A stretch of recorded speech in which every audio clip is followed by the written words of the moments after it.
भारत मालदीव विवाद रुकने की बजाय बढ़ता ही जा रहा है। पीएम मोदी के लक्षद्वीप दौरे से शुरू हुआ विवाद अब एक अलग मोड़ ले चुका है। भारत की बॉयकॉट के बाद मालदीव की सरकार बैकफुट पर दिखी थी, मगर अब इसी सरकार के तेवर बदले बदले नजर आ रहे हैं। चीन के दौरे से लौटने के बाद मालदीव के राष्ट्रपति मोहम्मद मुइज़ू भारत के खिलाफ बयानबाजी कर रहे हैं। राष्ट्रपति मुइज़ू ने चीन से आने के बाद एक ऐसा बयान दिया था जो आग में घी की तरह था। मुइज़ू ने कहा कि उनका देश छोटा है, इसका मतलब ये नहीं कि किसी को उन्हें आंख दिखाने का लाइसेंस मिल जाता है। इस बयान के कुछ घंटों बाद ही मुइज़ू ने भारत को मालदीव से अपनी सेना वापस बुलाने के लिए 15 मार्च तक का अल्टीमेटम दे दिया। बाद में दोनों देशों के अफसरों की बैठक हुई तो भारत भी इसके लिए तैयार हो गया, जिसके बाद अब ऐसी चर्चा शुरू हो गई है कि आखिर मुइज़ू क्यों भारत के खिलाफ बोल रहे हैं। क्या मुइज़ू पर कोई दबाव बना रहा है? आइए जानते हैं मालदीव सरकार के बदले तेवरों के पीछे की वजह।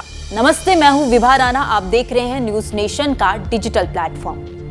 मालदीव सरकार के बदले तेवर को लेकर सरकार के सूत्रों का कहना है कि मुइज़ू भारत के खिलाफ दबाव के चलते बयान दे रहे हैं। मुइज़ू को चुनाव के समय जिन्होंने फंडिंग की थी वह उनके दबाव में है।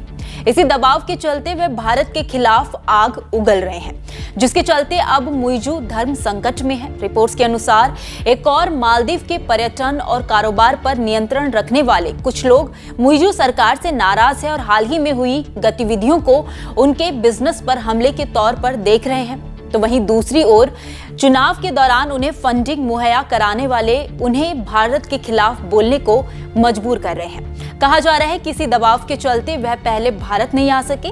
रिपोर्ट के अनुसार सूत्रों का कहना है कि मुइज़ू का आयात को लेकर दिया गया बयान भारत के बजाय मालदीव और उसकी जनता पर ज्यादा असर डाल सकता है। भारत से पंगा लेने की वजह चीन को भी माना जा रहा है। दरअसल मालदीव के राष्ट्रपति का पद संभालने के बाद मुइज़ू भारत से पहले चीन की यात्रा पर पहुंच गए। इससे पहले लंबे समय तक मालदीव के राष्ट्रपति पहले भारत का दौरा करते थे। अब मुइज़ू की चीन से वापसी होते ही भारतीय सैनिकों की वापसी का अल्टीमेटम दे दिया गया है। कहा जाता है कि हिंद महासागर में मालदीव की मौजूदगी को देखते हुए चीन यहां अपना प्रभाव बढ़ाना चाहता है। साथ ही मालदीव सबसे व्यस्त जलमार्गों में से एक पर भी है, जहां से चीन का करीब 80% तेल आयात गुजरता है। इधर ताजा दौरे पर मुइज़ू ने चीन के साथ 20 समझौतों पर हस्ताक्षर किए हैं। चीन ने मालदीव को $130 मिलियन की मदद देने का ऐलान किया है।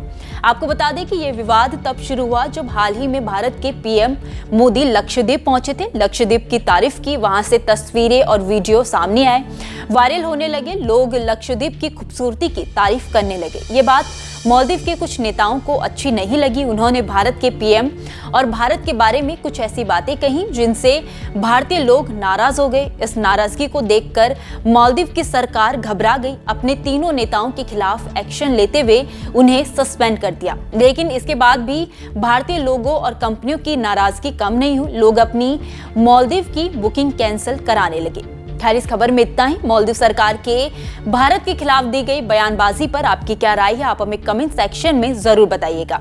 देश और दुनिया की तमाम बड़ी खबरों के लिए देखते रहिए न्यूज नेशन का डिजिटल प्लेटफॉर्म।